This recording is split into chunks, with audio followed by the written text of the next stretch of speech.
안녕하세요. 예, 함께 기도하시겠습니다.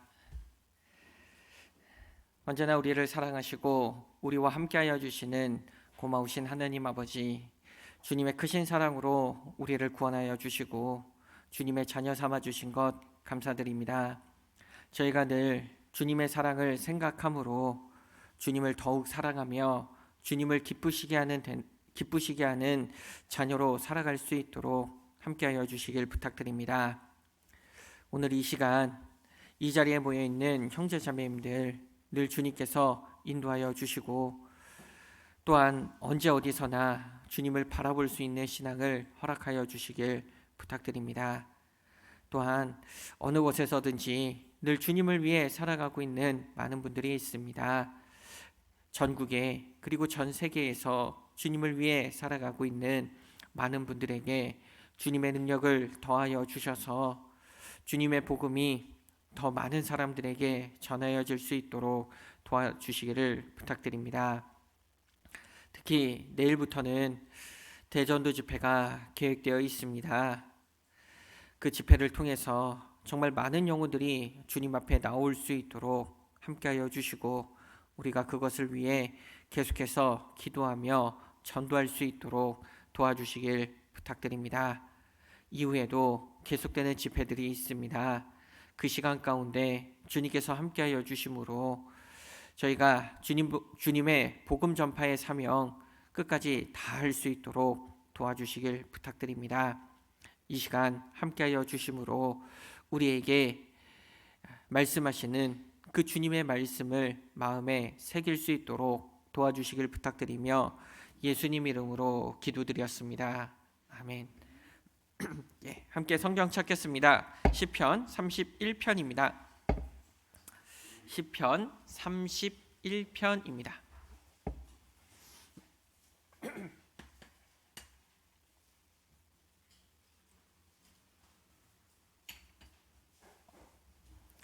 시편 31편 1절부터 4절까지입니다. 시편 31편 1절부터 4절까지 같이 읽겠습니다. 여호와여, 내가 주께 피하오니 나로 영원히 부끄럽게 마시고 주의 의로 나를 건지소서. 내게 귀를 기울여 속히 건지시고 내게 견고한 바위와 구원하는 보장이 되소서.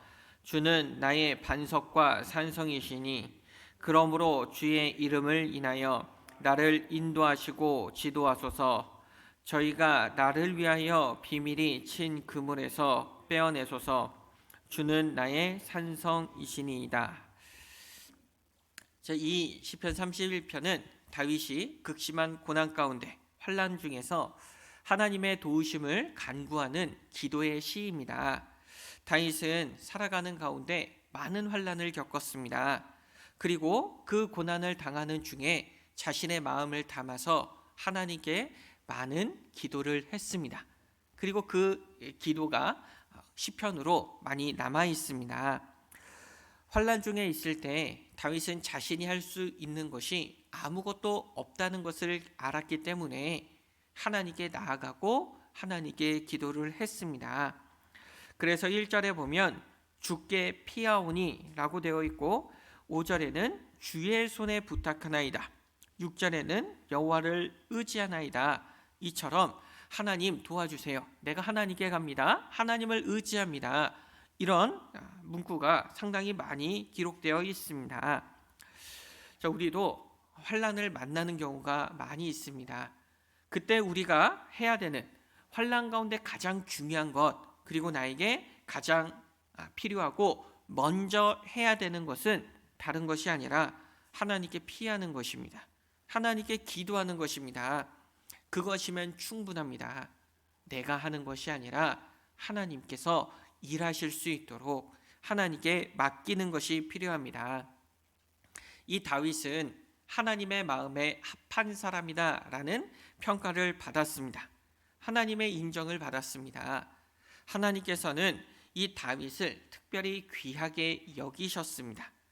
그래서 하나님은 다윗과 늘 함께 하셨고 이 다윗은 성경에 예수님을 제외하고 가장 많은 양이 기록된 사람입니다.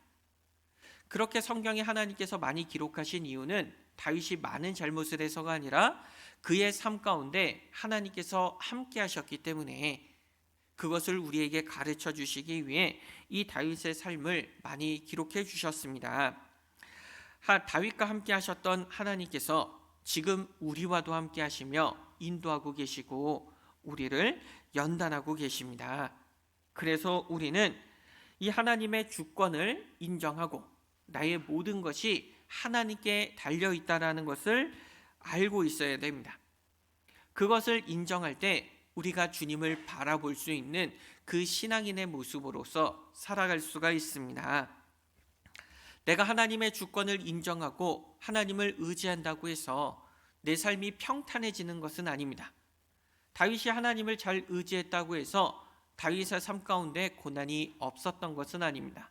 많은 고난이 있었습니다. 그러나 확실하게 주님을 붙잡고 있는 사람, 확고하게 주님을 의지하는 사람은 주님의 능력을 체험할 수가 있습니다. 자, 여기 표시하시고 시편 34편 보겠습니다. 시편 34편 8절입니다.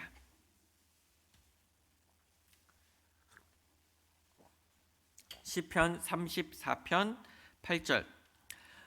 너희는 여호와의 선하심을 맛보아 알지어다. 그에게 피하는 자는 복이 있도다. 여호와의 선하심을 맛보아 알지어다라고 했습니다. 우리는 여호와의 선하심을 맛봐야 됩니다. 우리가 실제로 경험한 것과 그렇지 않은 것은 큰 차이가 있습니다. 수박을 실제로 먹어본 사람과 수박의 맛을 이야기로 들은 사람은 다를 수밖에 없습니다. 눈을 실제로 만져본 사람과 눈이 어떤 것인지 들은 사람은 눈에 대한 이해의 차이가 다를 수밖에 없습니다. 내가 주님의 은혜를 직접 경험해 본 것과 주님의 은혜가 어떻다, 그렇게 말만 들은 것은 차이가 있을 수밖에 없습니다. 다른 겁니다. 우리는 주님의 은혜를 그냥 듣기만 하는 것이 아니라 맛봐야 되는 것입니다. 우리는 하나님의 선하심을 맛볼 수 있고 실제로 맛볼 수 있는 기회가 있습니다. 그 자격이 주어졌습니다. 그렇다면 우리는 하나님의 주권을 인정하고 많은 어려운 상황 가운데 그 주님을 의지하고 하나님께 피하며 선하심을 맛봐야 됩니다. 그에게 피하는 자는 복이 있다라고 하셨습니다. 하나님께 피하는 사람은 하나님의 복, 하나님의 선하심을 맛볼 수 있는 축복이 있습니다. 내가 주님을 의지할 때, 주님께 피할 때 경험할 수 있는 것이지 나 혼자 한다고 나설 때 가능한 것이 아닙니다. 우리는 하나님의 은혜를 경험해야 확실하게 증거할 수 있습니다. 내가 하나님의 은혜를 잘 모른다면 하나님이 어떤 분인지 증거하기 어렵습니다. 그러나 내가 경험을 한다면, 확실하게 맛보아 알고 있다면 주님이 어떤 분인지, 주님의 은혜가 어떤 것인지, 그리고 왜 주님께 피해야 되는지 확실하게 말할 수 있습니다. 하나님께서 원하시는 신앙의 모습은 어려움 가운데 좌절하고 원망하고 불평하는 것이 아니라 하나님께 나오는, 하나님께 피하는 그런 신앙의 모습을 갖길 원하고 계십니다. 그래서 이 시편 31편을 우리가 묵상하면서 얻을 수 있는 것은, 다윗이 너무나도 절박한 환경 가운데 있으면서 다윗은 전적으로 하나님께 피하고 하나님께 마음을 터놓고 하나님을 의지하고 있고 하나님께 기도하는 모습을 확인할 수 있습니다. 이 참된 신앙을 가진 사람은 하나님께 피하고 하나님께 기도하는 사람을 가리키고 있습니다. 우리가 그런 신앙의 모습을 갖는 것이 필요합니다. 하나님 없이 나 혼자 할 수 있다, 나 혼자 힘으로도 많은 것을 할 수 있다라고 생각하는 것은 거기서부터 죄가 시작되는 것입니다. 지금 이 순간에도 하나님의 도우심 없이 숨 쉴 수 있는 사람은 아무도 없습니다. 내가 지금 이렇게 숨 쉬며 살 수 있는 것은 내 능력이 아닙니다. 내 힘 아니에요. 내가 내 심장을 뛰게 만들고 있는 것도 아니고 내 폐가 호흡하도록 만들고 있는 것도 아니고 내 주위의 공기를 모은 것도 아닙니다. 하나님께서 해주신 겁니다. 하나님 없이 나 혼자 할 수 있는 것은 아무것도 없습니다. 그런데 하나님을 떠나서 나 혼자 할 수 있다고 생각하는 것은 무엇이냐? 생명의 근원이신 하나님을 부인하는 겁니다. 생명의 근원 없어도 나 혼자 다 가능하다라고 생각하는 것이기 때문에 가장 근본적인 죄를 짓는 일입니다. 사탄은 하나님을 떠나서 하나님의 위치에 스스로 올라가려고 했습니다. 그것이 죄인 것입니다. 하나님을 떠나 스스로 하나님처럼 되려고 했던 것, 스스로 자신의 힘으로 많은 것을 하려고 했던 것, 그것이 바로 죄의 시작이었습니다. 우리도 나는 할 수 있어, 하나님 없이 내 힘으로 가능해 라고 생각하는 것, 그것이 큰 죄이고 죄의 시작이라고 말할 수 있습니다. 사람들은 이런 마음으로 살아갑니다. 하나님 없이도 난 잘 살 수 있어. 하나님 없이 지금까지 잘 살아왔는데 뭐 내 방식대로 내 나름대로 열심히 살아가면 돼 라고 생각을 합니다. 그렇게 살아가다가 구원을 받으면 내 힘으로 하는 것이 아니라 우리가 하나님을 의지해야 된다는 것을 깨닫게 됩니다. 나는 하나님 없이 단 하루도 살아갈 수 없다는 것을 알고 마땅히 하나님을 의지하며 살아가게 됩니다. 우리는 피조물입니다. 창조주가 아닌 피조물입니다. 그래서 창조주로부터 나의 생명이 시작이 되었고 창조주의 능력으로 내가 살아가고 있고 그 창조주의 능력으로 구원을 받았기 때문에 우리는 전적으로 하나님을 의지하고 하나님께 기대해야 되는 것이 필요합니다. 하나님께서는 사람들이 각자의 마음대로 살아가는 것을 좋아하지 않으십니다. 그것을 원하시지 않습니다. 하나님께 나오기를 원하시고 하나님께 피하기를 원하십니다. 사람들은 때로, 구원받은 성도들도 때로는 내가 하나님께 이런 걸 구하는 게 미안해서 어떻게 구해요? 라고 말하는 경우가 있습니다. 하나님은 나의 모든 것을 아뢰기를 원하십니다. 나의 모든 것을 기도하길 원하십니다. 항상 기도입니다. 쉬지 않고 기도하는 겁니다. 범사에 기도하는 겁니다. 특별할 때만 기도하는 게 아니에요. 나의 모든 것을 하나님께 의지하는 것이 필요합니다. 다윗은 자신의 능력으로 살아가려고 한 게 아니라 늘 하나님을 의지했습니다. 왕이 된 이후에도 항상 주님만 바라보며 살아갔던 사람입니다. 다윗이 어린 시절 골리앗에 대항하여 나아갔을 때 그는 무기를 의지한 것이 아닙니다. 사울이 이제 다윗이 골리앗을 무찌르려고 나간다라는 얘기 들었을 때 자신의 갑옷과 무기를 주었습니다. 그런데 다윗은 그것이 필요하지 않았어요. 그것이 오히려 불편했습니다. 그래서 아무것도 가지고 가지 않았어요. 다윗은 물맷돌만 들고 갔습니다. 그럼 그 돌을 의지한 것이냐? 그것도 아닙니다. 골리앗에게 나아갈 때 뭐라고 했습니까? 나는 하나님의 이름을 의지하여 나아간다고 했습니다. 다윗이 바라본 것은 자기 뒤에 있는 많은 군대도 의지한 게 아닙니다. 오직 하나님만 의지하며 골리앗과 싸웠습니다. 그리고 결국 승리했습니다. 다윗은 어려서부터 평생토록 하나님만 바라보는 사람이었고 그래서 하나님의 마음에 합한 사람이라는 말을 들을 수가 있었습니다. 우리도 하나님을 의지하고 하나님께 피하고 하나님께 물어야 됩니다. 하나님께 나아가는 것이 필요합니다. 그러면 우리도 다윗처럼 하나님의 마음에 합한 사람이다, 그런 평가를 받을 수 있습니다. 이스라엘 역대 왕들은 하나님의 평가를 다 받았습니다. 그래서 마지막에 항상 이 사람은 다윗처럼 했다, 이 사람은 다윗과 같지 않았다, 이런 평가가 따라다니게 되어 있습니다. 마찬가지로 우리의 삶을 하나님께서 평가하실 때 그래, 이 사람은 다윗과 같았다, 이런 말을 들을 수 있어야 될 겁니다. 많은 적들을 물리쳐서가 아닙니다. 많은 땅을 정복해서가 아니라 주님을 의지한다면, 주님을 바라본다면 우리도 그런 평가를 받을 수 있습니다.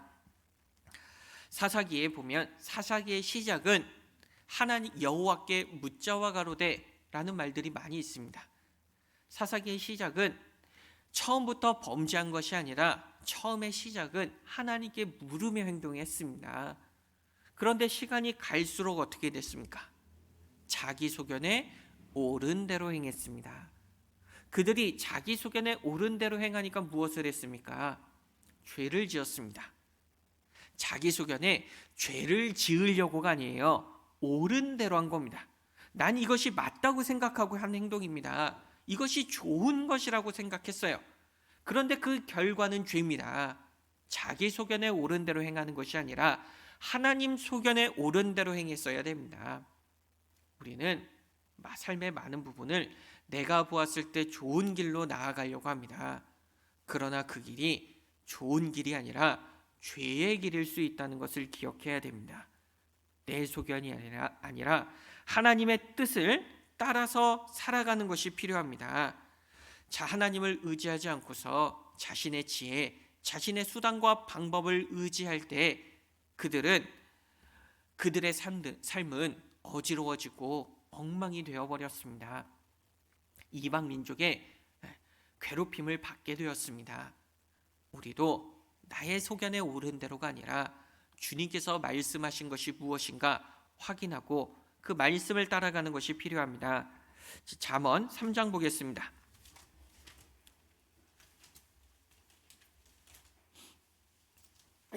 잠언 3장 5절 6절입니다.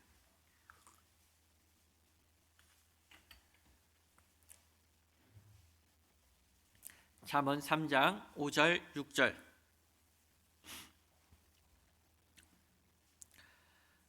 너는 마음을 다하여 여호와를 의뢰하고 내 명철을 의지하지 말라.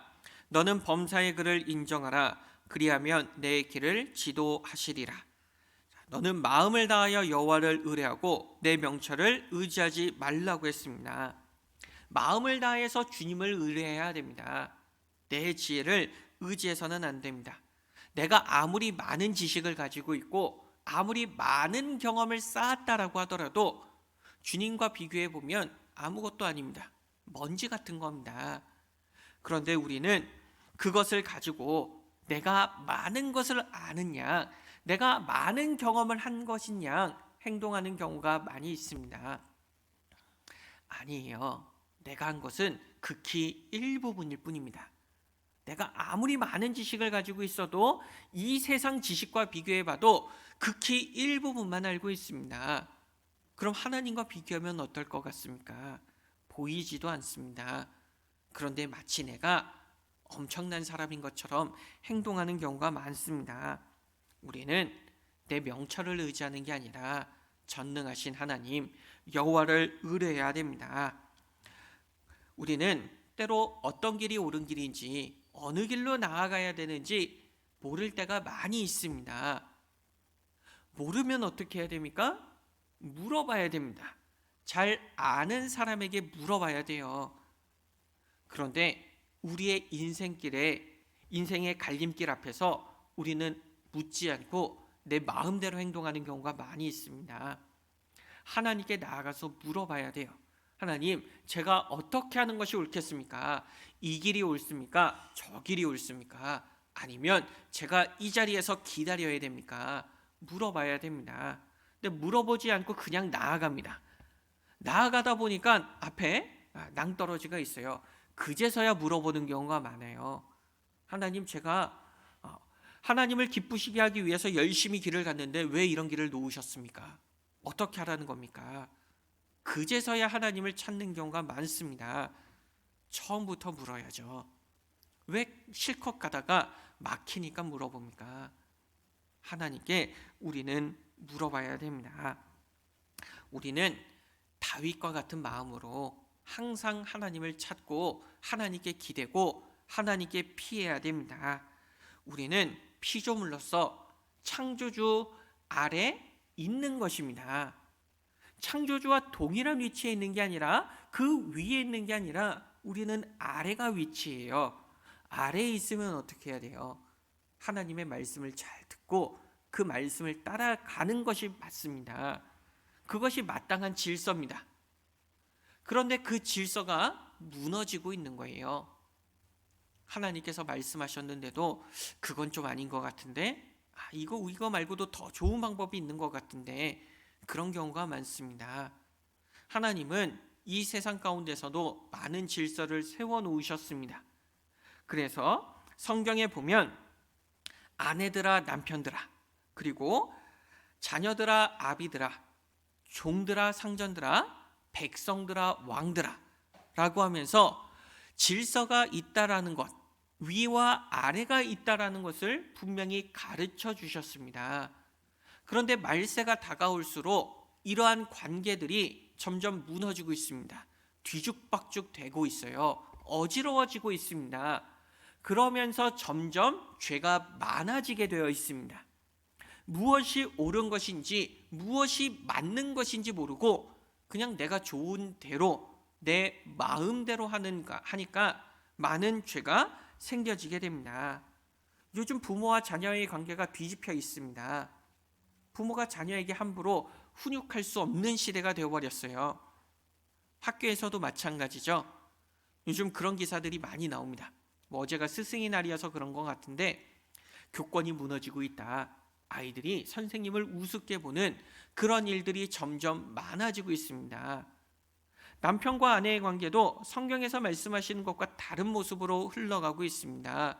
윗사람의 말을 아랫사람이 듣는 게 아니라 아랫사람이 윗사람을 이기려고 하는 시대가 되어버렸습니다. 질서가 무너져 버린 거예요. 그렇다고 해서 윗사람이 아랫사람을 함부로 해도 된다, 이런 건 아닙니다. 그러나 오늘 주제와는 좀 다른 부분이니까 그걸 생각하는 게 아니라 아랫사람은 윗사람에게 마땅히 순종해야 된다, 그것을 생각했으면 좋겠습니다. 그럼 하나님과 우리의 관계는 어떻습니까? 더더욱 순종해야 됩니다. 하나님께서 말씀하셨습니다. 그럼 우리 뭐 해야 돼요? 모여서 토론해야 됩니까?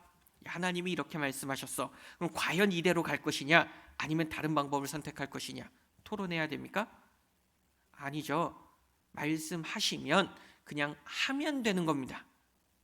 내 생각에 더 좋은 방법이 있다라고 하더라도, 나는 그 말씀이 이해가 되지 않는다라고 하더라도 일단 우리가 해야 될 것은 순종입니다. 판단이 필요한 게 아니에요. 논의가 필요한 게 아닙니다. 순종이 필요해요. 그런데 우리는 많은 하나님의 말씀을 놓고 토론하고 있습니다. 생각해 보고 있는 거예요. 하나님의 말씀은, 하나님의 지혜는 나의 생각과 다릅니다. 비교할 수가 없어요. 말씀하셨으면 따라가면 돼요. 우리가 이 인간관계에서, 이 세상 관계에서 이 질서와 순종이 생활화되지 않고 있으니까 하나님과의 관계에서도 어긋나고 있는 겁니다. 그래서 교회에서도 이렇게 합시다 라고 하면 왜 꼭 그렇게 해야 돼요? 이런 의견들이 많이 들립니다. 그거 말고 더 좋은 방법 많은데 왜 꼭 그렇게만 해야 됩니까? 이런 얘기가 많이 들려요. 왜 그러느냐? 하나님 앞에 내가 뛰어나다라고 생각하는 겁니다. 내가 많이 알고 내가 좋은 방법을 갖고 있다고 생각하기 때문에 그런 행동을 할 수 있는 겁니다. 우리는 순종을 계속해서 배워야 됩니다. 순종을 배워야 하나님을 의지할 수 있고 하나님께 피할 수 있고 하나님께 아뢰일 수 있습니다. 이 순종을 제대로 배우지 못한다면 우리는 신앙생활 계속하기 어렵습니다. 하나님의 뜻을 따르지 못하기 때문에 신앙 가운데 살아가지 못하고 결국 신앙 바깥에 나 혼자 떨어져 가게 되어 있는 것입니다. 우리는 하나님이 어떤 분인지 정확하게 알고 주님의 뜻을 따르는 것이 필요합니다. 요한계시록 3장 보겠습니다. 요한계시록 3장 10절입니다. 요한계시록 3장 10절. 요한계시록 3장 10절입니다.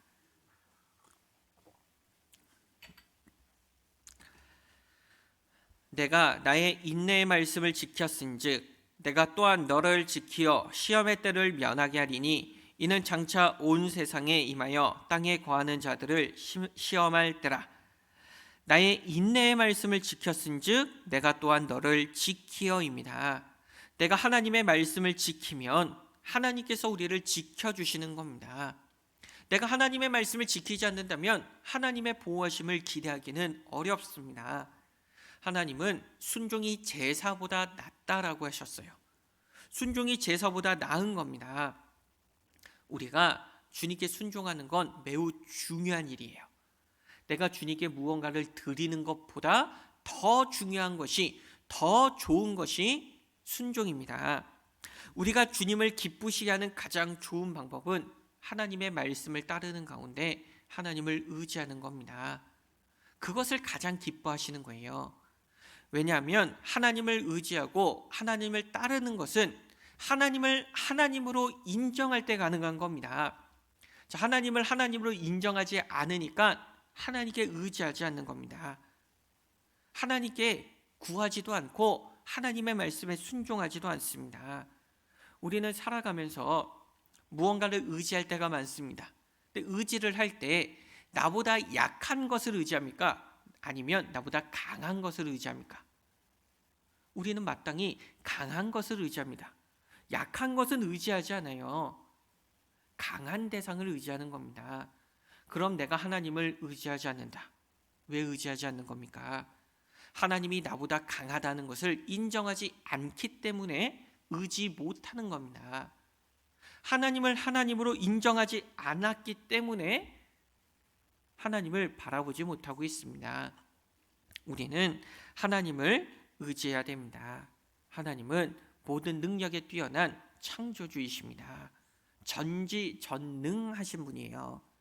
전능하신 하나님이라고 말은 하면서 실제로 내 삶은 그렇지 않을 때가 많습니다. 내가 그 전능하신 하나님을 의지하지 않고 불완전한 세상 것을 의지하는 것은 매우 어리석은 행동입니다. 우리는 하나님을 바라보아야 되고 하나님께 피해야 됩니다. 우리는 늘 하나님을 의지해야 되는데 때로는 힘들고 어려울 때만 하나님을 찾는 경향이 있습니다. 범사의 그를 인정하는 겁니다. 범사의 주님을 인정하고 따라가는 겁니다. 우리는 내가 기쁠 때나 슬플 때나 내가 행복할 때나 괴로워할 때나 언제나 하나님께 나아가서 하나님께 아뢰는 것이 필요합니다.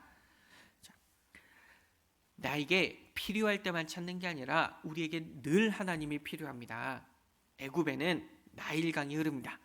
이 나일강은 물도 풍부하고 때가 되면 범람을 해서 땅을 아주 비옥하게 만들어줍니다. 그리고 물도 쉽게 끌어다가 쓸 수 있습니다. 그러니까 애굽은 하나님을 굳이 찾지 않아도 먹고 살기 편합니다. 그러니까 하나님을 찾지 않고 많은 우상을 섬겼던 것입니다. 그에 반해 가나안 땅은 척박한 땅입니다. 물을 구하기 매우 어렵습니다. 하나님께서 하늘을 열어 비를 내려주지 않는다면 그곳은 농사 지을 수 없는 땅입니다. 사람이 살기 어려운 곳입니다. 하나님을 항상 의지하고 살아가야 됩니다. 그런데 하나님은 그 가나안 땅을 가리켜 젖과 꿀이 흐르는 땅이라고 말씀하셨어요. 비가 내리지 않으면 사람이 살아갈 수 없는 땅을 젖과 꿀이 흐르는 땅으로 만드시는 능력이 있는 분입니다. 그럼 그분을 바라보는 게 당연하지 않겠습니까? 그분을 의지해야 되는 것입니다. 내 삶이 척박한 광야처럼 느껴질 때가 있습니다. 그럼 그 땅을 젖과 꿀이 흐르는 땅으로 바꿀 수 있는 분이 누굽니까? 하나님이잖아요. 그래서 하나님을 바라봐야 됩니다. 항상 바라봐야 돼요. 이제 살만해졌으니까 내 힘으로 해보겠다? 지금까지 살만하게 해주신 분이 하나님입니다. 그러면 계속해서 의지해야 돼요. 다윗은 먹고 살만하면 혼자 힘으로 살다가 힘들어지면 하나님을 찾았던 것이 아니라 언제나 하나님을 찾았습니다. 그리고 하나님께서는 항상 그와 함께하여 주시고 도와주셨어요. 우리는 그렇게 늘 하나님을 찾아야 됩니다. 시편 31편 다시 보겠습니다. 시편 31편 5절입니다.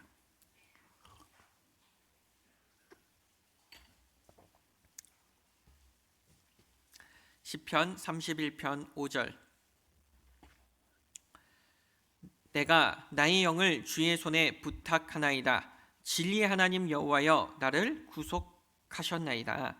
내가 나의 영을 주의 손에 부탁합니다. 우리의 영혼을 주님께 부탁해야 됩니다. 다윗은 자신의 영을 하나님께 부탁했어요. 이런 사람들이 많이 있었죠. 스데반 집사도 그랬습니다. 죽기 전에 자신의 영혼을 주님께 부탁했습니다. 예수님도 그러셨어요. 돌아가실 때 나의 영을 주의 손에 맡깁니다. 그렇게 말씀하셨습니다. 우리도 나의 영을 주님께 맡겨야 됩니다. 그럼 그 사람을 구속해 주십니다. 진리 하나님 여호와여 나를 구속하셨나이다. 내가 나의 영을 주님께 맡겼을 때 실제로 주님이 나를 구원해 주지 않았습니까? 우리가 말씀을 듣고 내가 죄 가운데 죽으면 지옥 간다는 사실을 알았습니다.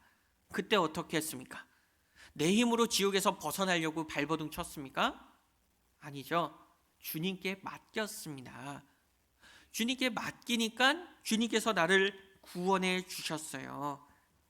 이제 우리는 주님께 맡겨진 사람들입니다. 아버지 손에 있습니다. 그리고 아무도 아버지 손에서 빼앗을 수 없다고 하셨어요. 이제 우리는 주님께 속한 사람이 되었습니다. 주님 손에 있는 나를 다시는 누가 가져갈 수가 없어요. 우리는 이제 주님 품 안에 평안히 거하면 됩니다. 그런데 우리 스스로 하나님의 손에서 벗어나려고 하는 경우가 많습니다. 그 손에 있어야죠. 그 손 안에 계속해서 있어야 됩니다. 15절입니다. 내 시레가 주의 손에 있사오니 내 원수와 핍박하는 자의 손에서 나를 건지소서.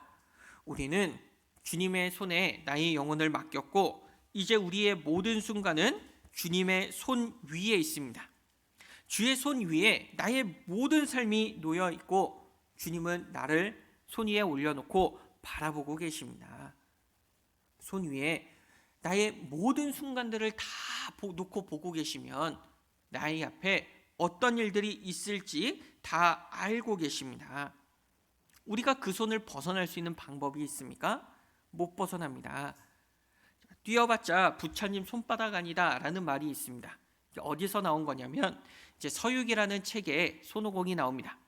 이제 손오공이 이 부처님 손 위에서 이제 벗어나려고 발악을 했습니다. 한참을 가서 이제 벗어났겠지 하고 생각해 보니까 여전히 그 부처님 손바닥 위였다는 겁니다. 자, 손오공이 능력이 없어서 못 벗어난 게 아닙니다. 능력이 있잖아요. 힘도 세고 도술도 부릴 줄 압니다. 그런데도 왜 못 벗어났냐? 이 손오공보다 능력이 더 많았기 때문에 손오공이 벗어날 수 없는 겁니다. 또 뛰어봤자 벼룩이다라는 말이 있죠. 벼룩은 최대 자신의 몸에 한 100배까지도 뜁니다. 자, 내 몸에 100배의 높이를 뛴다. 엄청난 능력이죠. 근데 벼룩이 높이 뛴다고 생각하십니까? 아니에요. 벼룩이 100배를 뛰든 200배를 뛰든 우리가 볼 땐 아무것도 아닌 겁니다. 그러니까 뛰어봤자 벼룩인 거예요. 하나님 앞에 내 존재가 그렇습니다. 나의 능력이 이렇게 많다. 나는 할 수 있는 것도 있고 힘도 세고 아는 것도 많아 라고 하지만 하나님 앞에 섰을 땐 우리는 벼룩보다 못한 존재일 수 있습니다. 내 능력 하나님 앞에 봤을 땐 아무것도 아니에요. 내가 아무리 나의 능력을 자랑한다라고 하더라도 천지만물을 창조하신 창조주 앞에서는 아무것도 아님을 기억해야 됩니다. 우리는 그분의 손 안에 있습니다. 그분 손 안에 있다는 것을 기억해야 됩니다. 이사야 41장 10절 보겠습니다. 이사야 41장 10절.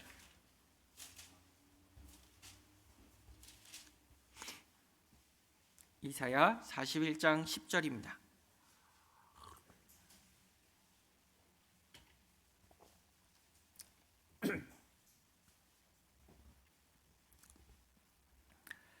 이사야 41장 10절 두려워 말라 내가 너와 함께함이니라 놀라지 말라 나는 내 하나님이 됨이니라 내가 너를 굳세게 하리라 참으로 너를 도와주리라 참으로 나의 의로운 오른손으로 너를 붙들리라.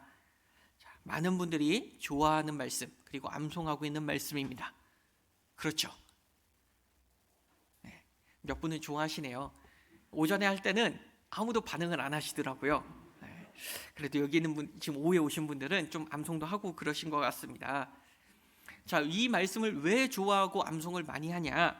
하나님께서 도와주신다고 말씀하셨기 때문에 우리를 붙들어주고 계시다라고 하셨기 때문에 그래서 우리가 어렵고 힘들 때 많은 위로를 받는 말씀 중에 하나입니다.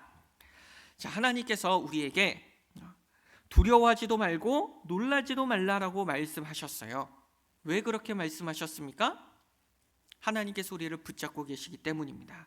하나님의 의로운 오른손으로 우리를 잡고 있기 때문에 내가 하나님의 손 안에 있기 때문에 두려워할 필요 없고 놀랄 필요 없다고 말씀하시는 거예요. 하나님 손 위에 있습니다. 그 강한 손이 나를 지키고 있습니다. 우리는 하나님께 우리의 영혼을 맡겼고 하나님께서는 우리를 강하게 붙잡고 계십니다. 강한 능력으로 붙잡고 계십니다. 분명 다윗은 살아가는 가운데 분명 하나님께 자신의 영혼을 맡겼지만 많은 고난이 있었습니다. 많은 시련이 있었어요. 그래서 때로는 넘어지기도 했습니다. 그러나 다윗은 다시 일어섰습니다. 일어설 수 있었던 비결은 하나님이 붙잡아 주셨기 때문이에요. 우리는 엎드러지나 아주 넘어지지 않는 사람들입니다. 하나님이 함께하고 있기 때문에 내 힘으로 일어설 힘이 없을 그때에 하나님께서 일으켜서 세워주십니다. 하나님의 힘으로 해주시는 거예요. 그러니까 우리는 넘어진다라고 해도 계속 엎드러져 있는 사람이 아닙니다. 다시 일어나서 달려가는 사람입니다. 다윗은 그를 핍박하는 많은 사람들이 있었지만 넘어지지 않고 포기하지 않고 다시 일어났기 때문에 이스라엘의 위대한 왕이 될 수 있었습니다. 만약 사울이 자기를 죽이려고 할 때 포기해버렸다면 다윗은 왕이 될 수 없었습니다. 왕이 된 이후에도 시련이 찾아왔을 때 그냥 포기 중간에 놔버렸다면 이스라엘 역사상 가장 위대한 왕으로 기록될 수 없었습니다. 그는 끝까지 하나님을 의지했기 때문에 다윗으로서의 삶을 살아갈 수 있었습니다. 창세기 49장 보겠습니다. 창세기 49장 23절 24절입니다.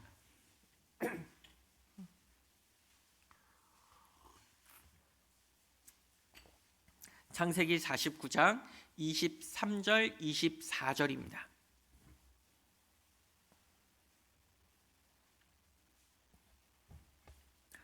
활 쏘는 자가 그를 학대하며 그를 쏘며 그를 군박하였으나 요셉의 활이 도리어 견강하며 그의 팔이 힘이 있으니 야곱의 전능자의 손을 힘입음이라.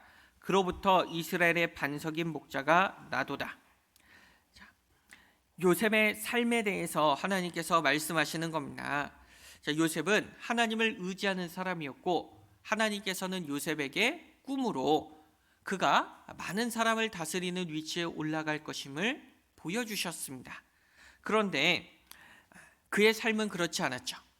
그 꿈의 내용을 들은 형들은 그 꿈을 비웃기라도 하듯 요셉을 종으로 팔아버렸습니다. 높은 위치에 올라가는 것이 아니라 낮고 낮은 위치에 올라가게 되었습니다. 하루아침에 노예가 되어버렸어요.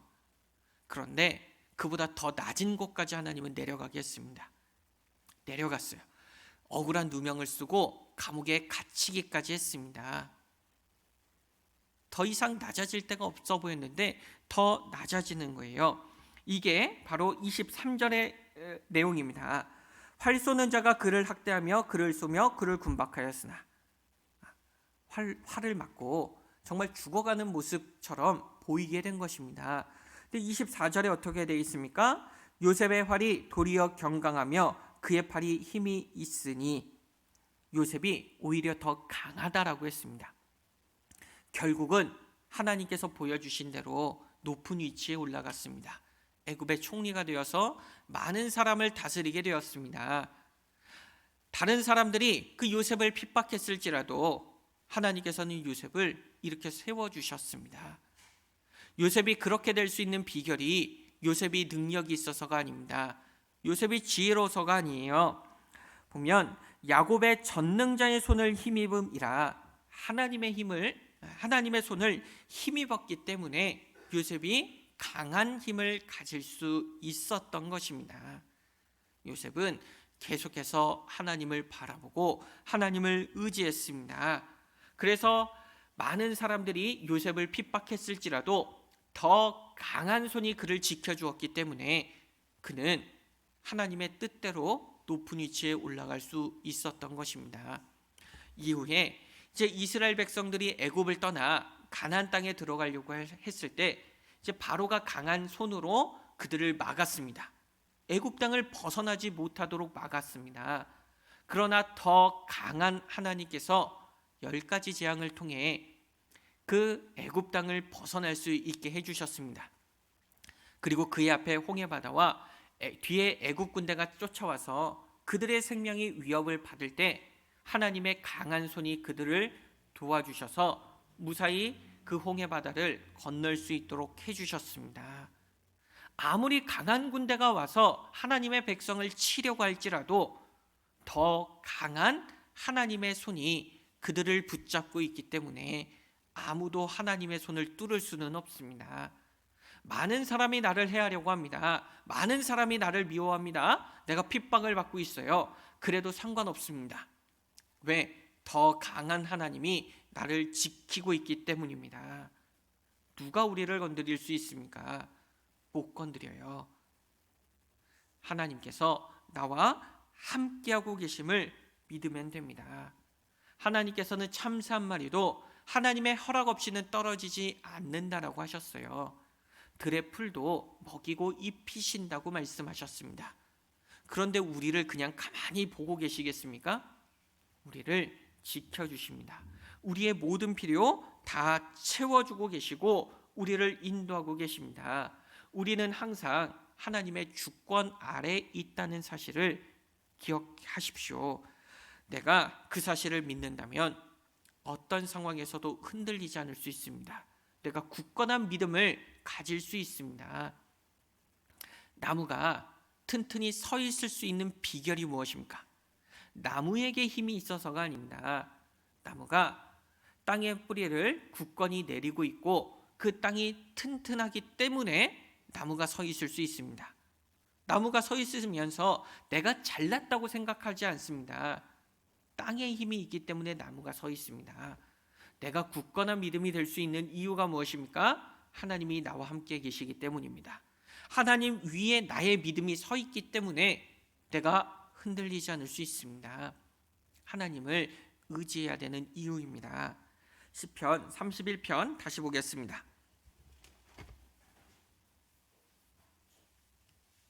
시편 31편 9절부터 13절까지입니다.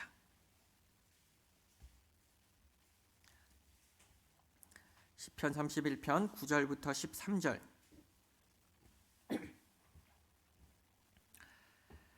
여호와여, 내 고통을 인하여 나를 긍휼히 여기소서. 내가 근심으로 눈과 혼과 몸이 쇠하였나이다. 내 생명은 슬픔으로 보내며 나의 해는 탄식으로 보내며 내 기력이 나의 죄악으로 약하며 나의 뼈가 쇠하도소이다. 내가 모든 대적으로 말미암아 욕을 당하고 내 이웃에게서는 심히 당하니 내 친구가 놀라고 길에서 보는 자가 나를 피하였나이다. 내가 잊어버린 바 됨이 사망한 자를 마음에 두지 아니함 같고 파기와 같으니이다. 내가 무리의 비방을 들으며 사방에 두려움이 있나이다. 저희가 나를 치려 의논할 때에 내 생명을 빼앗기로 꾀하였나이다. 자, 다윗이 많은 고난을 겪고 있음을 기록한 말입니다. 정말 다윗은 많은 환난 가운데 놓여 있습니다. 그리고 그 고통 가운데 하나님께 부르짖고 있습니다. 하나님께 기도하고 있습니다. 보면 10절에 내 생명은 슬픔으로 보내며 나의 해는 탄식으로 보내며, 자, 나의 해를 탄식으로 보내고 있다는 말은 하루하루를 슬픔 가운데 탄식하고 있다라는 말입니다. 그리고 11절에 내가 모든 대적으로 말미암아 욕을 당하고 있고 또 내 이웃에게서는 심히 당하고 있습니다. 자, 내 대적이 나를 욕한다. 이해할 수 있습니다. 그런데 이웃까지도 나를 심하게 하고 있다. 그런 상황이에요. 그래서 다윗의 모습이 얼마나 비참했는지 친구가 보고 놀라고 길에서 보는 자가 나를 피하였다라고 되어 있습니다. 다윗의 친구들이 와서 다윗의 모습을 본 겁니다. 그러니까 깜짝 놀라는 거예요. 왜 다윗이 이런 모습으로 살고 있지? 이해가 안 됐던 것입니다. 마치 욥의 친구들이 그랬던 것 같습니다. 자, 하나님을 잘 섬기고 의로운 사람이었던 욥이 왜 하루아침에 자신의 모든 재산을 빼앗기고 자신의 자녀가 죽임을 당하고 왜 욥 자신은 온몸에 병이 들어서 괴로워하고 있을까? 이해할 수가 없는 모습이었습니다. 분명 자신들이 가진 상식으로 봐서는 욥은 잘 살아야 됩니다. 행복해야 돼요. 근데 그 모습과 거리가 너무 멀었습니다. 그래서 친구들이 이렇게 생각한 거예요. 뭔지 모르지만 분명 하나님께 큰 잘못을 했을 거야. 그러니까 이렇게 비참하겠지. 그렇게 놀랬던 것입니다. 다윗을 보면서 친구들이 그랬던 거예요. 자, 다윗이 왜 그렇게 됐을까? 그리고 사람들은 다윗을 보며 가까이 하지도 않는 겁니다. 피해가는 거예요. 다윗이 얼마나 비참한 모습인지 상상할 수 있습니다. 12절에 보면 내가 잊어버린 바 됨이, 다윗이 잊어버린 바 되었다고 하는데 사망한 자를 마음에 두지 아니함 같다라고 합니다. 이 말이 무슨 말이냐면 한 사람이 죽으면 한동안은 사람들이 기억을 합니다. 근데 시간이 지나면 서서히 잊혀지게 되는 거예요. 그것처럼 다윗이 죽은 사람들이 다윗을 대할 때 죽은 사람처럼 점점 잊어버린다는 뜻입니다.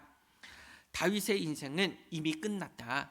그리고 그 영광은 빛을 잃어버렸다. 그를 가까이 하지 않고 잊어버리고 있는 모습입니다. 그리고 파기, 깨어진 그릇 같다라는 거예요. 자, 그릇이 깨지면 어떻게 합니까? 잘 모아서 찬장에 다시 보관해도요, 쓰레기통에 넣죠. 왜? 깨진 그릇은 다시 쓰지 않기 때문입니다. 그것처럼 다윗을 사람들이 버린 겁니다. 떠나버린 거예요. 13절에도 내가 무리의 비방을 들어오며 사방에 두려움이 있나이다. 저희가 나를 치려 의논할 때 내 생명을 빼앗기로 꾀하였나이다. 자, 무리의 비방을 듣고 사방에 두려움이 있습니다. 왜냐하면 사람들이 모여서 다윗의 생명을 빼앗으려고 의논하고 있는 모습입니다. 자, 다윗의 편이 이제 없는 거예요. 다윗은 혼자 버림을 받은 상태가 되었습니다. 이제 사면초가 상태죠. 사방이 막혀 있습니다. 마치 다윗의 생명은 절벽 위에 선 것과 같은 모습이라고 말할 수 있을 겁니다. 그런데 하늘이 무너져도 솟아날 구멍은 있고 사방이 막혀도 하늘은 뚫려 있습니다. 다윗은 하나님을 바라본 거예요. 하나님을 의지했습니다. 14절 보면 여호와여 그러하여도 나는 주께 의지하고 말하기를 주는 내 하나님이라 하였나이다. 그러하여도 나는 주님께 의지하겠습니다. 그렇게 말합니다. 정말 어디 하나 기댈 곳 없는 상황이지만 정말 내가 기댈 수 있는 곳 한 곳은 반드시 있다. 하나님이다 라는 사실을 다윗은 잊지 않은 것입니다. 앞뒤가 꽉꽉 막힌 답답한 상황이지만 하나님께서만은 그와 늘 함께 해주셨습니다. 다윗은 하나님의 주권을 믿고 있었고 자기의 모든 시간이 하나님의 손바닥 위에 있다는 사실을 알았습니다. 그래서 정말 너무나도 열악한 환경이지만 너무나도 고통스러운 환경이지만 다윗은 하나님만은 바라보고 있었던 것입니다. 나의 삶의 주인 되시는 그 하나님을 믿고 떠나지 않았습니다. 그래서 다윗은 그러하여도 나는 하나님 주께 의지하겠다라고 말을 합니다. 욥도 그랬어요. 정말 답답한 상황입니다. 누구도 자기를 위로해 주지 않아요. 오히려 책망하고 있는 상황입니다. 그러나 주님을 떠나지 않고 주님만 바라보았습니다. 욥기 1장 보겠습니다. 욥기 1장 20절부터 22절입니다.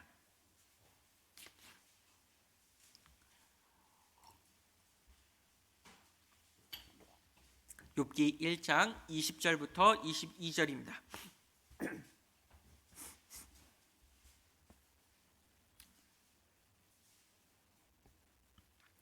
욥기 1장 20절부터 22절.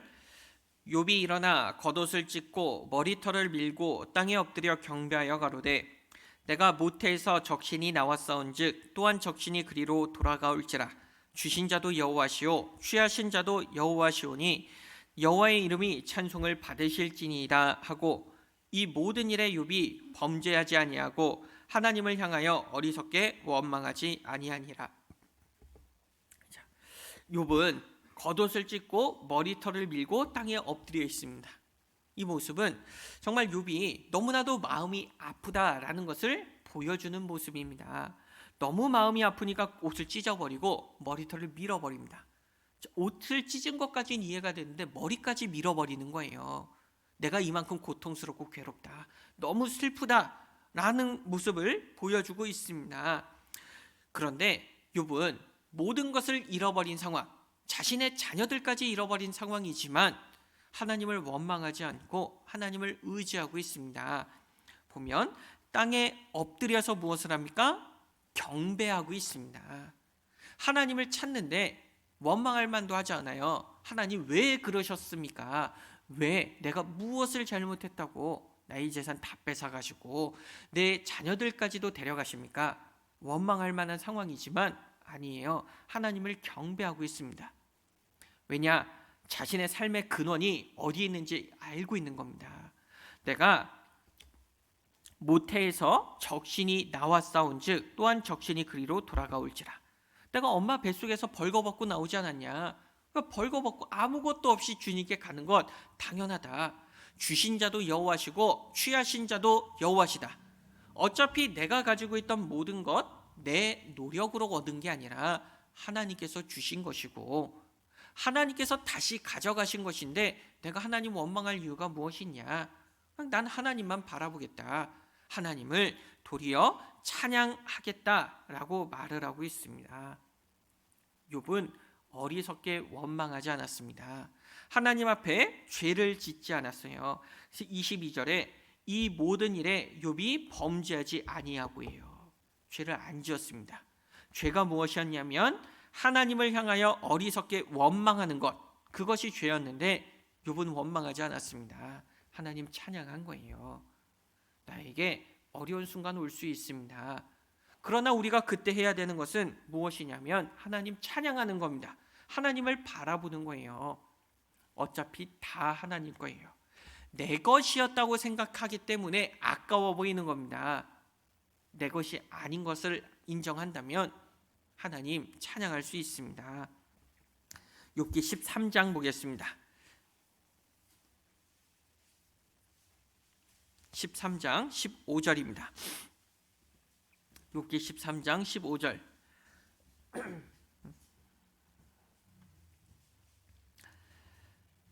그가 나를 죽이시리니 내가 소망이 없노라. 그러나 그의 앞에서 내 행위를 변백하리라. 하나님이 나를 죽이시리니 나는 소망이 없다. 나는 아무 소망이 없는 사람이야 하고 자포자기하는 모습이 아니에요.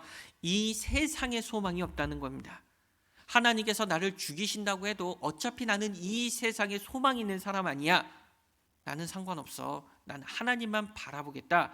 그런 믿음입니다. 그리고 나나주에 보면 좀 더 잘 이해가 되는데 1번하고 밑에 나나주가 있죠. 그가 나를 죽이실지라도 나는 그를 의뢰하리니 하나님이 나의 생명을 취하여 간다라고 할지라도 나는 주님만 의뢰하겠습니다. 주님만 의지합니다. 그렇게 자신의 신앙의 표현을 하는 것입니다. 자신의 재산, 자신의 가족, 심지어 자신의 생명을 취하여 간다라고 할지라도 모든 것은 어차피 하나님의 것입니다. 하나님께 맡깁니다. 그래서 나는 신경 쓰지 않고 하나님만 바라보겠습니다. 그렇게 말하고 있습니다. 우리도 그래야 됩니다. 다른 것에 신경 쓰는 게 아니라, 다른 곳을 바라보는 것이 아니라 하나님만 바라봐야 됩니다. 그분이 나의 하나님이십니다. 하박국 보겠습니다. 하박국 어디 있는지는 아시죠? 네. 하박국 3장 구약성경 1304쪽입니다. 많이 아는 말씀이긴 한데요, 하박국을 잘 찾지는 않아서 찾는데 좀 어려울 수는 있습니다. 하박국 3장 17절 18절입니다. 1304쪽. 비록 무화과 나무가 무성치 못하며 포도나무에 열매가 없으며 감람나무에 소출이 없으며 밭에 식물이 없으며 우리의 양이 없으며 외양간에 소가 없을지라도 나는 여호와를 인하여 즐거워하며 나의 구원의 하나님을 인하여 기뻐하리로다. 자, 없는 것 투성이죠. 이것도 없고 저것도 없고 다 없답니다.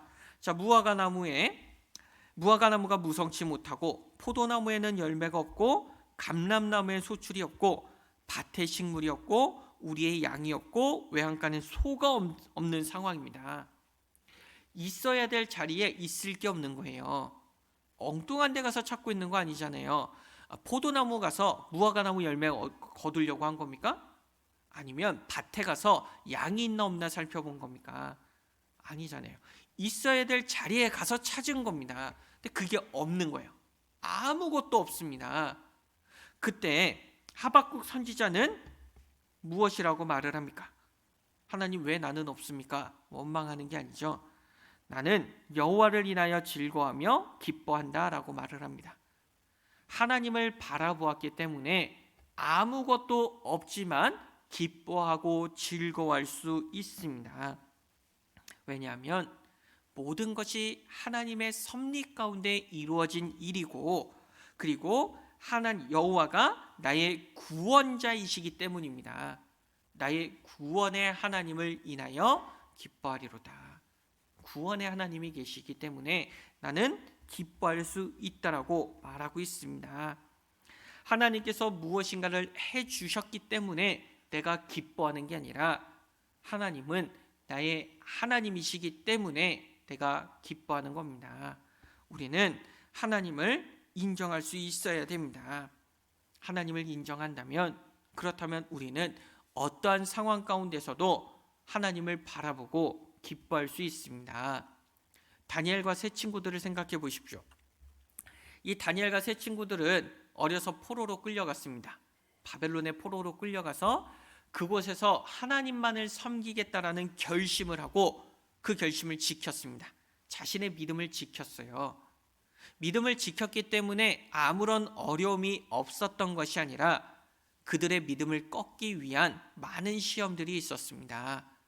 세 친구들은 우상에 절하지 않으면 풀무불에 들어갈 위험이 있었습니다. 말로만 그런 게 아니에요. 야, 너희들 절 안 하면 풀무불에 던질게, 말로만 한 게 아니라 실제로 풀무불이 눈앞에 있습니다.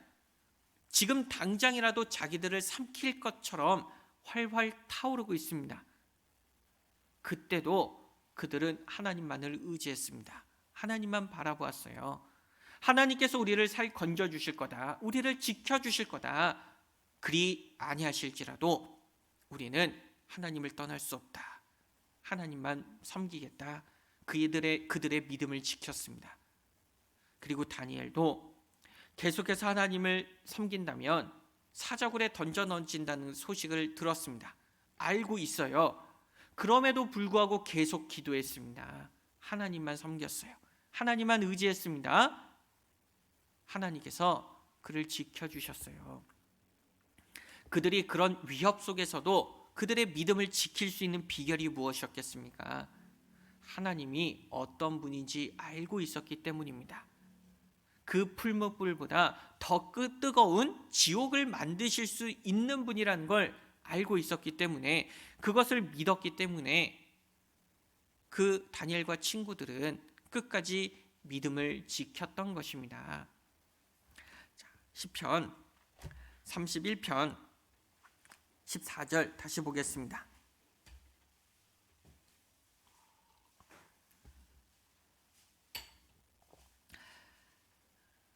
31편 14절 여호와여 그러하여도 나는 주께 의지하고 말하기를 주는 내 하나님이시라 하였느니라. 여호와여 그러하여도 그럼에도 불구하고 나는 하나님을 의지하겠습니다. 그렇게 말할 수 있는 비결이 무엇이냐면 주는 내 하나님이시니라. 하나님이 내 하나님이십니다. 그렇기 때문에 나는 주님만 의지하겠습니다. 고백하는 것입니다. 비록 나에게 어려움이 허락되어 있긴 하지만, 나에게 고난이 허락되어 있긴 하지만 변하지 않는 한 가지는 하나님은 내 하나님이시다입니다. 그것만큼은 결코 변하지 않습니다. 주님께서 나와 함께 하시고 그분이 나를 지켜주고 있습니다. 우리가 어떠한 상황에서도 흔들리지 않을 수 있도록 하기 위해 굳건히 믿음을 지키고 하나님을 바라볼 수 있도록 만드시기 위해서 우리에게 고난을 통해 연단하고 우리를 훈련시키고 있을 뿐입니다. 나에게 주어진 고난 또한 하나님의 섭리 가운데 이루어지고 있음을 기억하십시오. 그리고 하나님을 바라보십시오. 열매가 맺히기 위해서 날마다 햇볕만 쨍쨍하면 안 됩니다. 맑고 화창한 날만 계속돼서는 열매가 맺히지 않습니다. 때로는 비도 내려야 되고 때로는 태풍도 와야 됩니다. 그런 시간들이 있어야 열매가 맺히게 되어 있습니다. 나의 삶이 계속해서 평탄하기만 하다, 그렇다면 성령의 열매를 맺을 수가 없는 겁니다. 때로는 천둥 번개도 쳐야 됩니다. 때로는 폭풍이 몰아치기도 해야 됩니다. 그래야 열매를 맺을 수 있습니다. 더 좋은 열매를 맺게 하시기 위해 우리에게 많은 고난을 허락하고 있습니다. 우리는 그 어려움 가운데서, 폭풍 가운데서도 주님을 바라보고 의지할 수 있어야 됩니다. 어려움 가운데 끝까지 하나님을 바라보고 의지하는 사람은 하나님께서 주시는 영광을 얻을 수 있습니다. 많은 시간을 견뎌낸 나무는 결국 열매를 맺는 것처럼 우리가 그 시간을 하나님을 의지하는 가운데 이겨낸다면 반드시 주님께서 주시는 영광이 있습니다. 그리고 하나님께 기도하고 있다면 우리는 때로 기다리고 또 기다리는 게 필요합니다. 시편 40편입니다.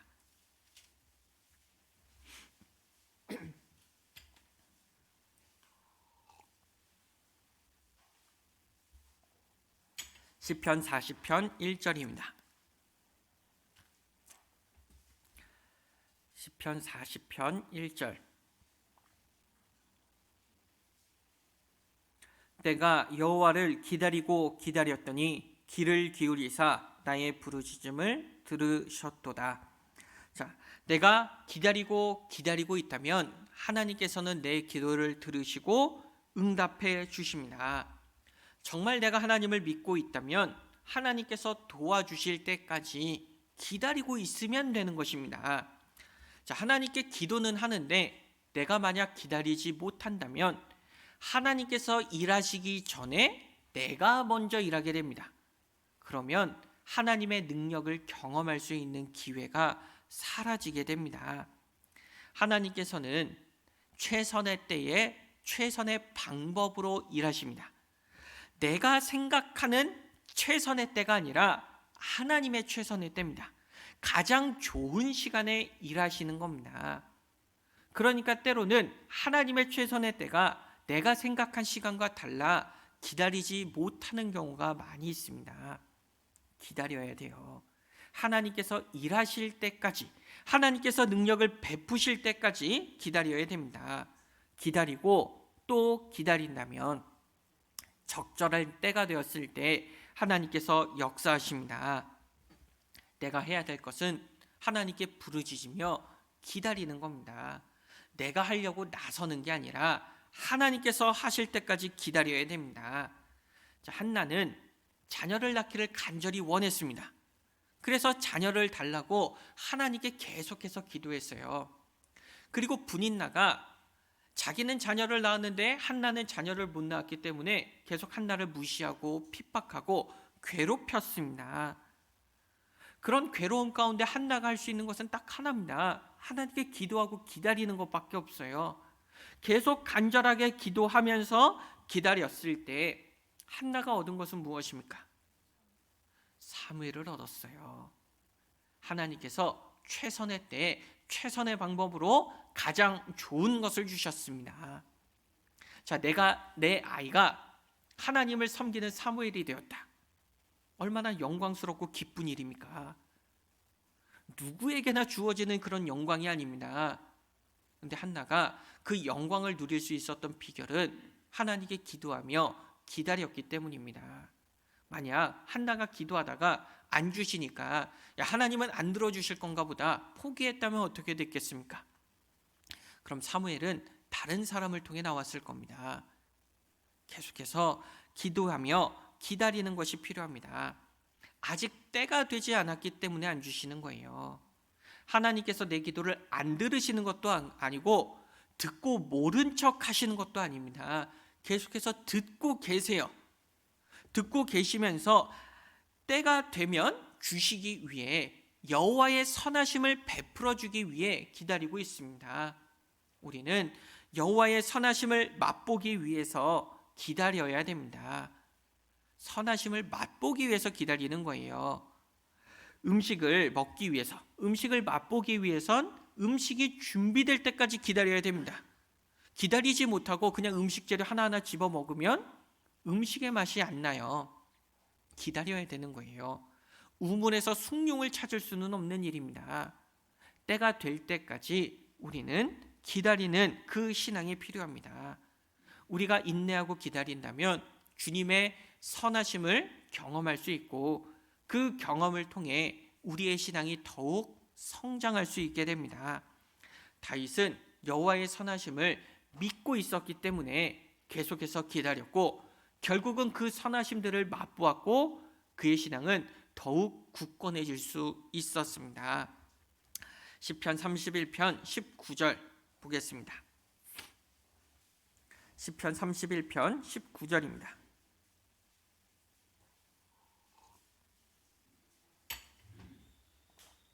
시편 31편 19절.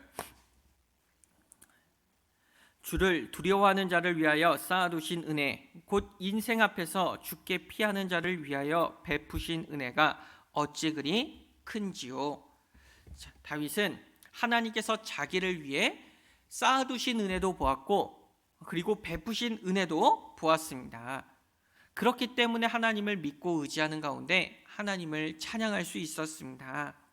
하나님께서는 쌓아두시는 은혜가 있고 베푸시는 은혜가 있습니다. 이 은혜를 경험한 사람은 하나님의 크신 은혜에 감격하게 되어 있습니다. 여기 보면 베푸신 은혜가 어찌 그리 큰지요. 다윗도 감격하며 감탄하고 있죠. 나에게 베풀어 주신 은혜가 너무 큽니다. 그렇게 말을 하고 있습니다. 다윗은 하나님께서 쌓아두신 은혜 그 모든 것을 경험한 게 아니라 쌓아두신 은혜에서 일부분을 베풀어 주셨고 그것을 경험했을 뿐입니다. 근데 그 은혜의 일부분만 경험했는데도 너무 크다고 감격하고 있습니다. 하나님께서는 다윗을 위해서만 쌓아두시지도 않았고 다윗에게만 베풀어 주신 것도 아닙니다. 우리를 위해서도 쌓아두셨습니다. 주를 두려워하는 자를 위하여 쌓아두신 은혜입니다. 주를 두려워하는 자, 하나님을 경외하는 자를 위하여 하나님께서는 은혜를 쌓아두셨습니다. 그 쌓아두신 은혜를 맛보는 사람은 누구냐? 주께 피하는 자입니다. 주께 피하는 자를 위하여 베푸신 은혜입니다. 내가 주님께 피해야 돼요. 주님을 의지해야 주님이 베푸시는 은혜를 경험할 수 있습니다. 주님께 피하는 자를 위해 때를 따라 쌓아두신 은혜가 분명히 있습니다. 때가 되면 베푸신 은혜를 나도 경험할 수 있습니다. 내가 살아온 모든 시간들을 잘 생각해 보십시오. 모든 것이 하나님의 은혜 아닙니까? 내가 살아온 모든 시간이 은혜입니다. 내가 구원을 받은 것도 은혜이고, 내가 함께 교제하고 신앙이 성장할 수 있는 교회를 허락하신 것도 은혜고, 그리고 내가 천국을 바라보며 나아가는 모든 시간들이 다 은혜입니다. 끊임없는 하나님의 은혜가 나와 함께하고 있어요. 그 은혜 내가 계속해서 받고 있지 않습니까? 그런데 우리는 이미 받은 은혜는 생각 안 해요. 왜 하나님, 나는 이런 것도 안 주셨고 저것도 없고 다 없어요. 불평을 하고 있습니다. 이미 받은 은혜만으로도 충분해요. 거기서 끝내시는 게 아니라 앞으로도 계속해서 은혜를 베풀어 주십니다. 근데 그 은혜를 생각하지 않으니까 하나님께 원망하게 됩니다. 내가 맛보았던 하나님의 선하심을 생각해 보십시오. 그럼 우리도 감격할 겁니다. 나에게 베푸신 은혜가 어찌 그리 크신지요. 우리도 하나님을 찬양할 수 있게 됩니다. 자, 21절 22절입니다. 여호와를 찬송할지어다. 견고한 성에서 그 기이한 인자를 내게 보이셨음이로다. 내가 경겁한 중에 말하기를 주의 목전에서 끊어졌다 하셨사오나 내가 주께 부르짖을 때에 주께서 나의 간구하는 소리를 들으셨나이다. 자, 다윗은 내가 주의 목전에서 끊어졌다라고 생각할 만큼 지금 엄청난 고난이 그에게 닥쳐온 상황입니다. 그때마다 다윗은 무엇을 했습니까? 내가 주께 부르짖을 때 하나님께 부르짖었습니다. 엄청난 고난이 있지만 그래도 결코 하나님을 떠나지 않았습니다. 그리고 하나님께서는 다윗의 간구를 들어주셨습니다. 듣고 응답해 주시고 다윗을 건져 주신 거예요. 그래서 20절에 주께서 저희를 주의 은밀한 곳에 숨기사 사람의 꾀에서 벗어나게 하셨다. 나를 건져 주시고 나를 그 가운데서 벗어나게 해주셨다. 내가 그 어려움을 면할 수 있도록 도와주셨다라고 고백하고 있습니다. 내가 정말 주님께 부르짖는다면 어떠한 상황에서도 나를 건져 주십니다. 나를 도와주십니다. 하나님의 능력이 나타나길 원한다면, 그것을 내가 경험하길 원한다면 주님께 부르짖고 기다리면 하나님은 반드시 나를 건져 주십니다. 이스라엘 백성들이 이제 홍해를 건너고 광야길을 시작을 했습니다. 근데 광야는 광야이기 때문에 이제 물을 구하기 어려운 겁니다. 그래서 며칠 되지 않아 물이 없다고 하나님을 원망하고 불평하기 시작했습니다. 하나님께서는 광야에서 그들을 죽이려고 애굽에서 건져낸 게 아닙니다. 가나안 땅까지 데려가려고 하셨어요. 그리고 필요할 때마다 주시려고 준비하고 있었습니다. 지금 하나님은 백성들에게 물이 필요한 걸 알고 엘림으로 데리고 가고 있었습니다. 엘림은 물이 많은 곳이에요. 충분히 살 수 있는 곳으로 인도하고 있었는데 백성들은 기다리지 못한 겁니다. 며칠 기다리지 못하고 하나님께 지금 당장 왜 안 주냐는 이유로 불평하고 있는 그런 모습을 보여주고 있습니다. 우리가 이렇게 할 수 있어요. 하나님께서는 주시려고 준비하고 있는데 이제 선물 포장하고 있는데 하나님 왜 그거 안 줘요? 라고 원망할 수 있습니다. 그럼 하나님 마음이 어떨까요? 에이, 안 줘. 뭐 이런 마음이 들 수도 있겠죠. 기껏 내가 예쁘게 포장하고 있었는데. 하나님께서 우리에게 은혜의 선물을 주기 위해 준비하고 계십니다. 시간이 다만 나와 다를 뿐이에요.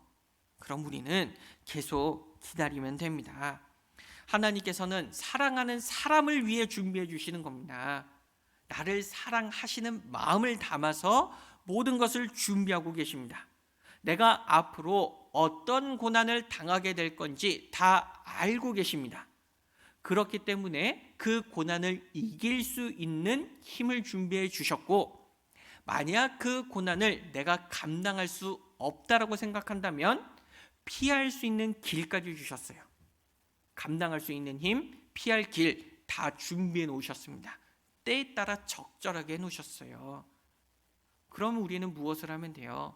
나는 무엇이 있는지 잘 모르죠. 그러니까 하나님을 의지하고 인도하는 대로 따라가면 되는 겁니다.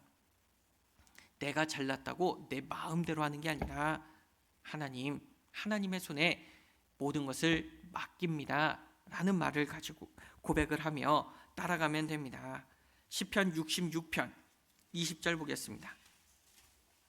시편 66편 20절.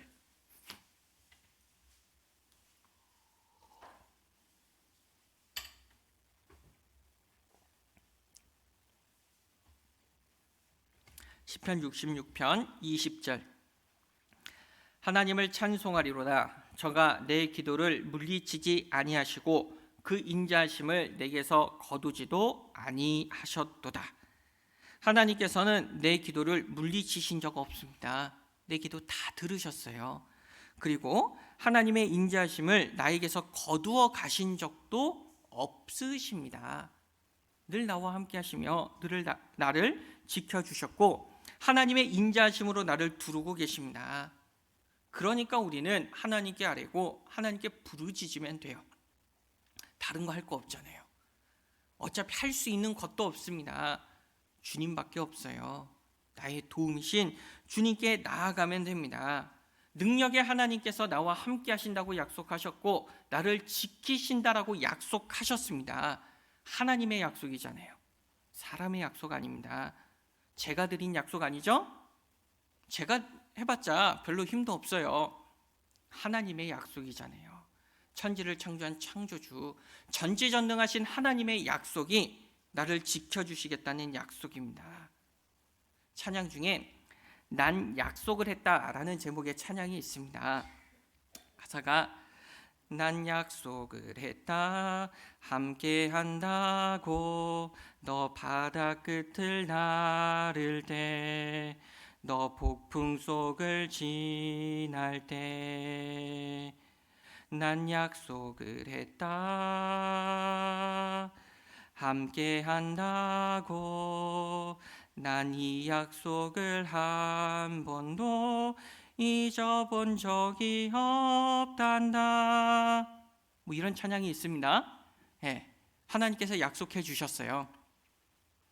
그 약속을 한 번도 잊으신 적이 없습니다. 우리와 함께 하신다고 약속했죠. 그런데 왜 지금 나는 하나님과 함께 있는 것 같지 않습니까? 하나님이 날 떠난 게 아니라 내가 하나님을 떠났기 때문입니다. 하나님은 결코 나 떠나지 않아요. 결코 나 버리지 않습니다. 나와 늘 함께하여 주십니다. 어떠한 상황이든지 상관없어요. 그 하나님이 내 하나님이에요. 그렇지 않습니까? 옆에 있는 형제자매 하나님이에요? 남의 하나님입니까? 내 하나님이잖아요. 내 하나님이 결코 날 떠나지 않겠다라고 분명히 약속해 주셨어요. 잊지 않고 계십니다. 지금 이 순간에도 나와 함께 하시잖아요. 하나님이 나를 지켜주십니다. 그럼 내가 해결할 수 없는 문제 앞에서 내가 이걸 어떻게 해야 될까 걱정할 필요 없잖아요. 하나님께 그냥 맡기면 됩니다. 하나님만 의지하면 됩니다. 그럼 하나님께서 나의 기도를 들어주시고 응답해 주십니다. 하나님께 제일 먼저 기도하십시오. 다른 거 다 해놓고 마지막에 와서 안 되니까 하나님 찾지 마세요. 하나님이 다 알고 있습니다. 야, 네가 하려고 하다가 이제 와서 나 찾냐 라고 할 겁니다. 처음부터 찾아야 됩니다. 가장 먼저 하나님을 생각하셔야 돼요. 자, 시편 31편 23절 24절입니다. 시편 31편 23절 24절. 너희 모든 성도들아 여호와를 사랑하라. 여호와께서 성실한 자를 보호하시고 교만히 행하는 자에게 엄중히 갚으시느니라. 강하고 담대하라. 여호와를 바라는 너희들아. 너희 모든 성도들아 여호와를 사랑하라. 다윗이 이렇게 말하고 있습니다. 백성들에게 권고하고 있어요. 권유하는 이유가 무엇일까요? 자기가 경험해 본 겁니다. 자기가 맛보니까 하나님을 의지하고 하나님을 사랑해야 된다는 것을 알게 된 겁니다. 당당하게 말할 수 있는 거예요. 하나님을 사랑하라. 왜? 여호와께서는 성실한 자를 보호하시는 분이다. 내가 주님을 바라볼 때 신실한 마음으로 그 믿음을 지킬 때 하나님께서는 나를 보호하시는 분이다. 그러니까 여호와를 사랑해라. 강하고 담대하라. 여호와를 바라는 너희들아. 이렇게 말할 수 있는 이유는 다윗이 하나님을 바라보았을 때 강하고 담대할 수 있는 겁니다. 하나님을 바라는 너희들아, 강하고 담대해라. 우리는 이 세상 것을 바라보는 사람들 아닙니다. 영원한 세상을 바라보는 사람들이잖아요.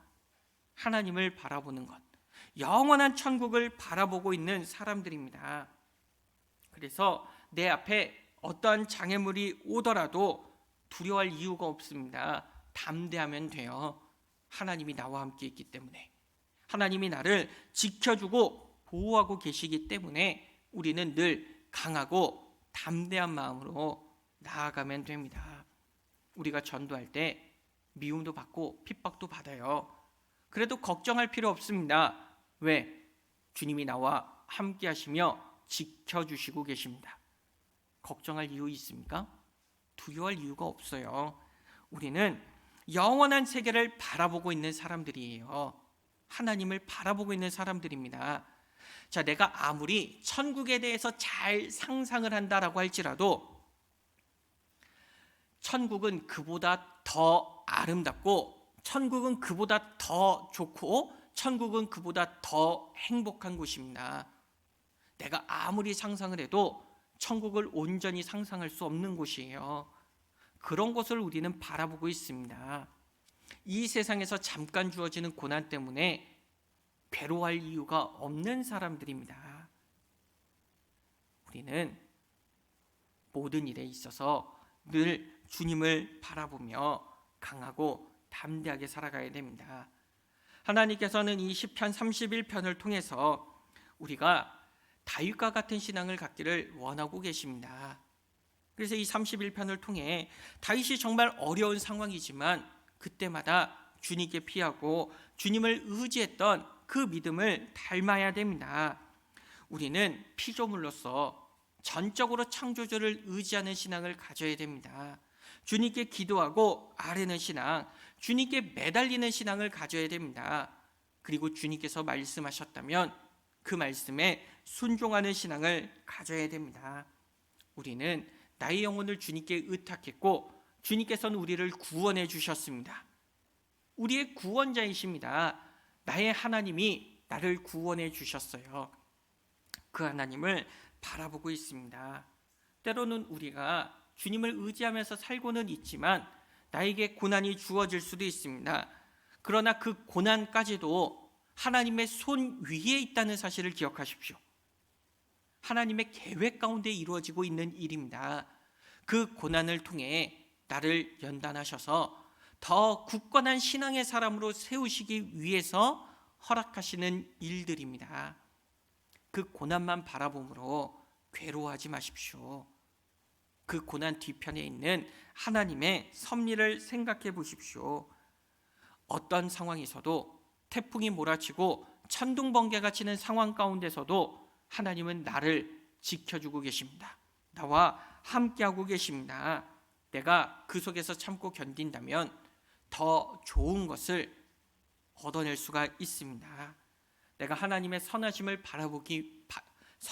맛보기 위해서 늘 하나님을 바라보고 의지한다면 우리도 다윗처럼 하나님의 선하심을 맛보아 알 수 있게 됩니다. 그럼 우리도 경험을 했기 때문에 당당하게 나아가서 말할 수 있습니다. 나의 하나님은 이런 분이다. 여호와를 사랑하라. 강하고 담대하라. 우리도 당당히 외칠 수 있어요. 다윗만 할 수 있는 게 아닙니다. 나도 할 수 있는 거예요. 그래서 나 혼자만 하나님을 경험하는 게 아니라 모든 사람이 하나님을 경험하고 하나님을 사랑할 수 있도록 우리가 계속해서 주님을 의지하며 하나님의 선하심을 맛볼 수 있었으면 좋겠습니다. 여호와여, 내가 주께 피하오니로 시작해서 강하고 담대하라로 끝나고 있습니다. 주님께 피하는 사람은 강하고 담대할 수 있습니다. 같이 기도하겠습니다. 항상 우리와 함께하여 주시는 고마우신 하나님 아버지, 주님의 선한 손길 가운데 우리가 구원을 받고 살아가고 있음을 알고 있습니다. 늘 주님을 바라봄으로, 감사함으로, 기쁨으로 살아갈 수 있도록 하여 주시고 주님을 더욱 사랑할 수 있도록 도와주시길 부탁드립니다. 내일부터 하나님의 사랑을 전할 수 있는 좋은 기회인 대전도 집회가 있습니다. 비록 많은 어려움이 있는 시간입니다. 그렇다고 해서 우리의 신앙이 위축되는 것이 아니라 더욱 담대하게 주님을 바라보며 나아갈 수 있도록 도와주시길 부탁드립니다. 우리 주에 이뤄진 영혼들이 주님의 사랑 안에 거할 수 있도록 도와주시고 우리도 그것을 위해 끝까지 주님과 함께할 수 있도록 도와주시길 부탁드립니다. 늘 주님께서 함께하심을 기억하며 언제나 어디서나 강하고 담대한 그리스도인으로서 신앙인으로서 살아갈 수 있도록 도와주시길 부탁드리며 예수님 이름으로 기도드렸습니다. 아멘. 함께 찬양하시겠습니다. 찬송가 476